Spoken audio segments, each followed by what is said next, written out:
Bab 3218. Bertarung. Merusak menara kecil ini. Mileye menggeleng sambil tersenyum. Nampaknya pena kebenaran agung dan menara kecil benar-benar berada dalam konflik yang serius. Meskipun begitu, dia masih tidak berniat menyuruh Lydia mengubah pena kecil ini.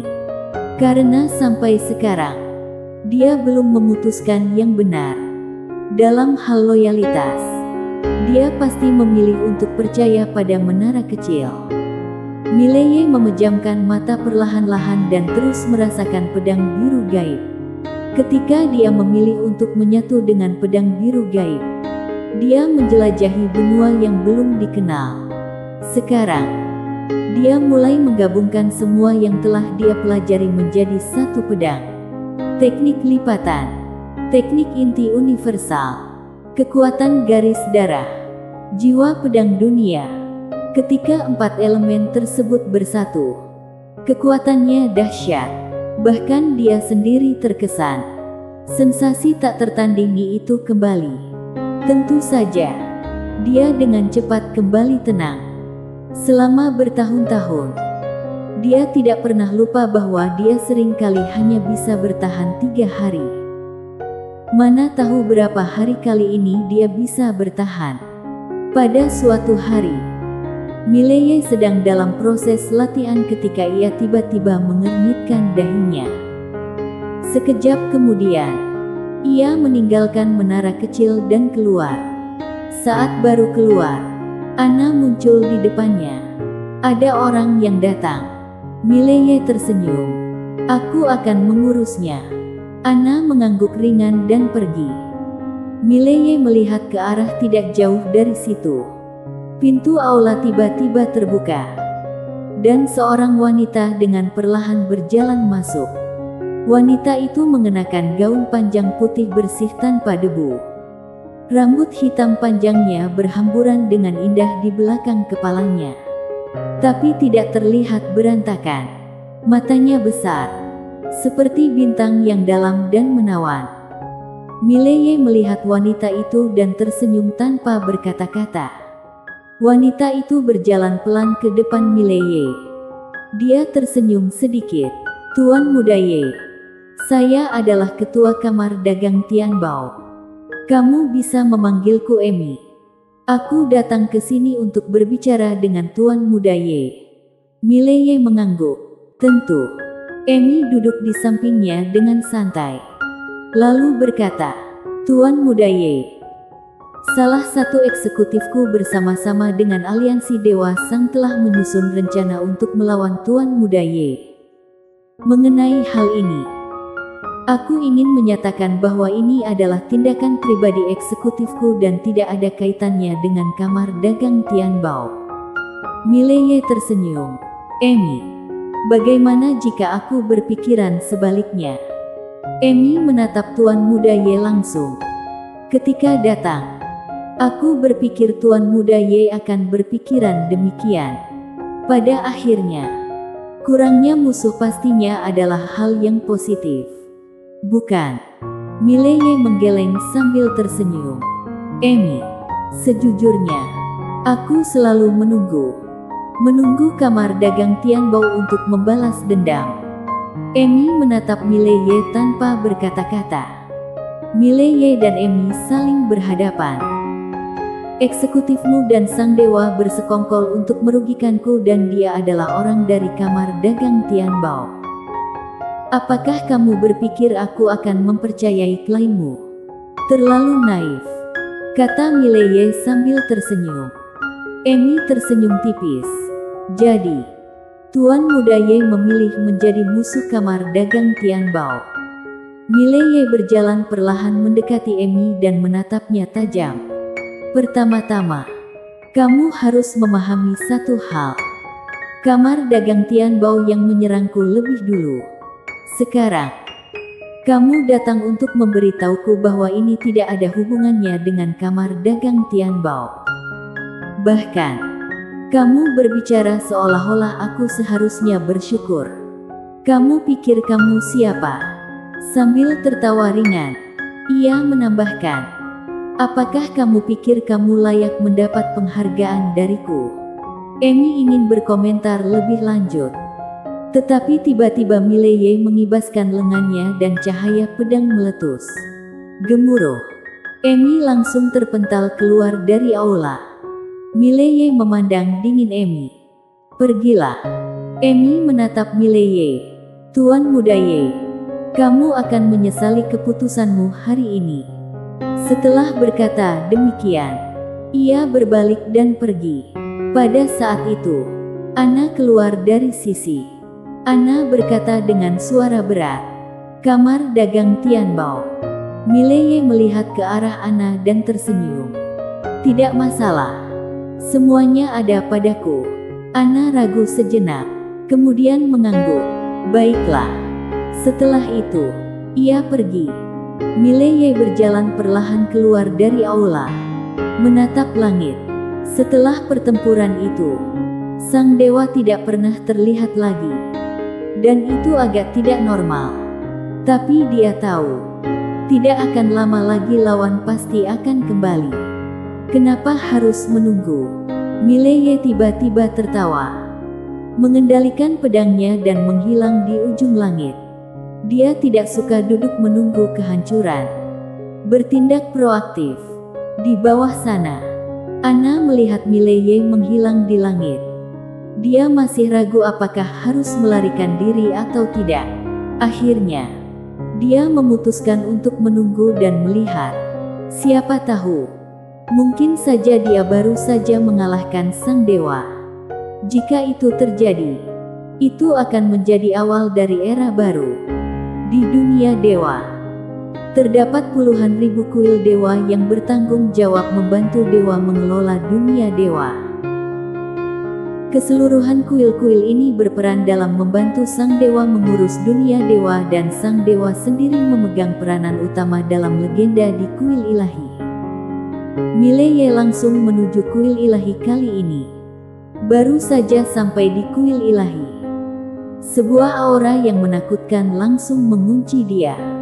Segera setelah itu, di langit muncul seorang raksasa. Tingginya mencapai ratusan kaki, memegang kapak raksasa di kedua tangannya. Dia melihat Mileye seolah-olah dari ketinggian. Suaranya menggelegar seperti guntur. "Semut, ini adalah Dewa Sang. Kenapa belum pergi?" Mileye melirik raksasa itu. Dan seketika itu, dia tiba-tiba menghilang dari tempatnya. Ses! Dengan suara pedang yang menusuk, sinar pedang melonjak ke langit. Melihat bahwa Mileye benar-benar menyerang, raksasa itu langsung marah dan dengan menggenggam kedua kapaknya, dia menusukkan ke bawah.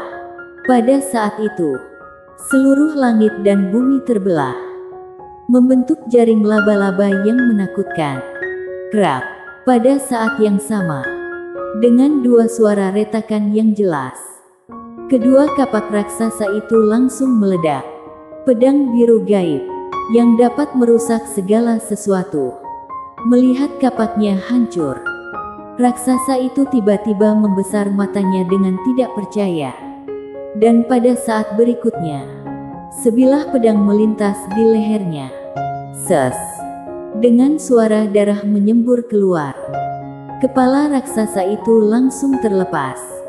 Mengambil kembali pedangnya, Mileye melangkah menuju kuil ilahi yang jauh. Pada saat ini, tiba-tiba muncul puluhan aura kuat di sekitarnya. Mileye tetap tenang, memegang pedang Qingxuan sambil berjalan perlahan menuju kuil ilahi. Pada saat itu, suara datang dari dalam kuil ilahi. "Biarkan dia masuk." Setelah mendengar itu, para kuat yang ada di sekitar segera mundur. Dalam sekejap, Mileye tiba di sebuah lapangan batu hijau. Tidak jauh dari tempatnya, berdiri patung. Itu adalah patung Dewa Sang Dewa. Setelah patung itu, adalah kuil ilahi. Saat itu, sang dewa keluar perlahan dari dalam kuil ilahi.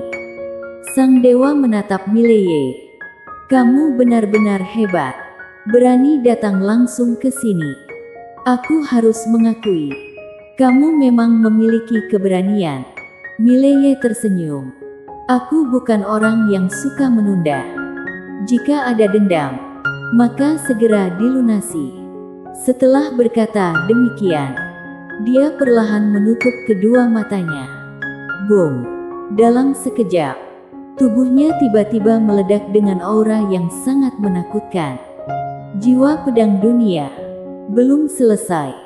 Pada saat jiwa pedang dunia muncul, kekuatan garis darahnya juga ikut muncul.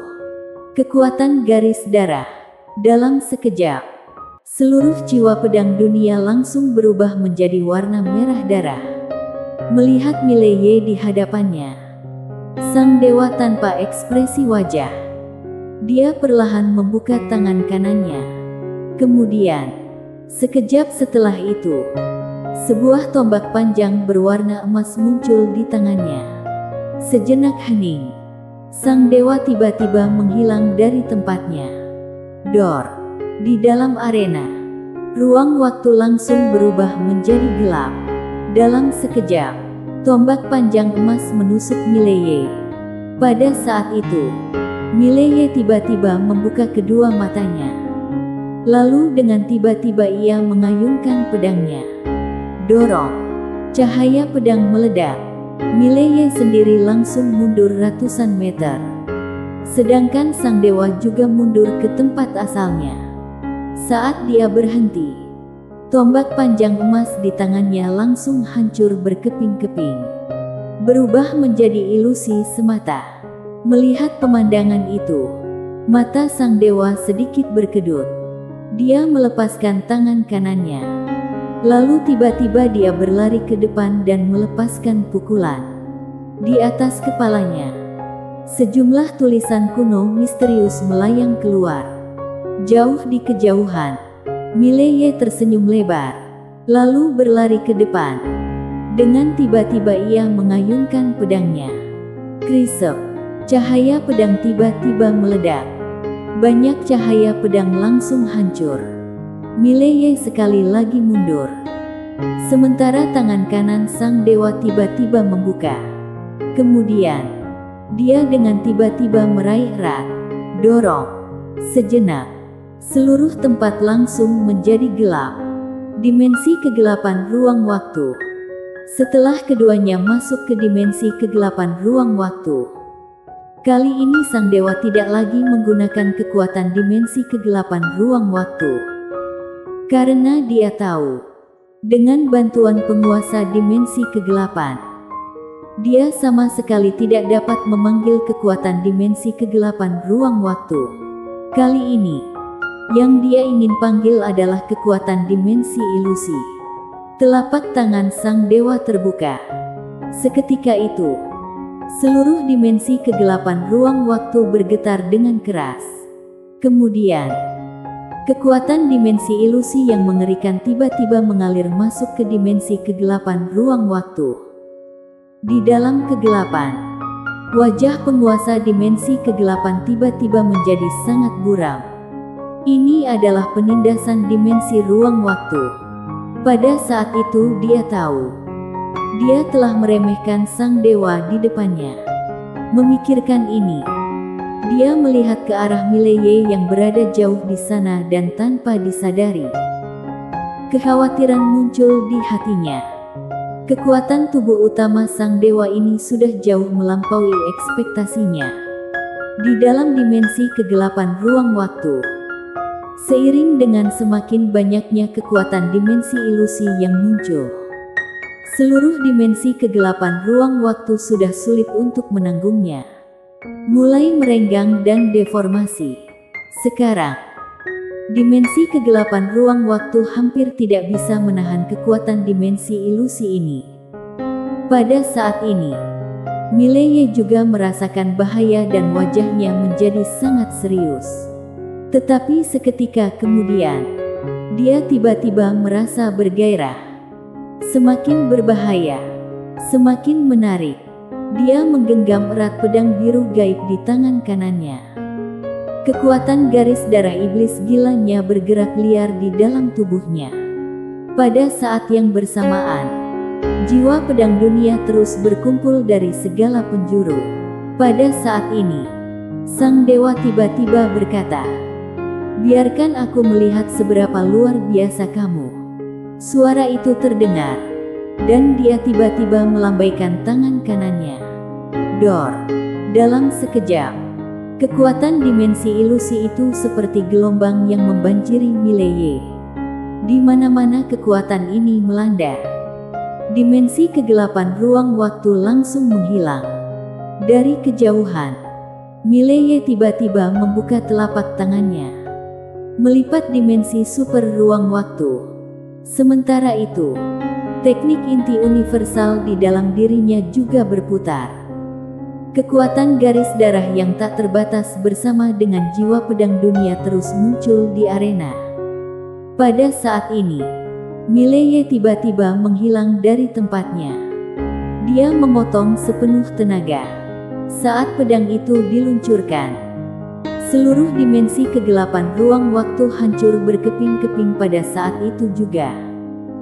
Benturan langsung. Dorong. Ketika dua kekuatan saling bersentuhan, seluruh dimensi kegelapan ruang waktu langsung hancur berkeping-keping, mengubah diri menjadi kehampaan dan gelombang kekuatan yang mengerikan terhuyung-huyung ke segala arah. Kekuatan yang luar biasa ini langsung membuat seluruh departemen surgawi gemetar dengan keras. Seolah-olah itu adalah gempa bumi yang mengerikan. Sangat menakutkan. Mileye, di bawah gempuran kekuatan ini, mundur selama hampir jutaan meter sebelum akhirnya berhenti. Dan saat dia berhenti, lebih dari setengah tubuhnya telah hancur, terluka parah.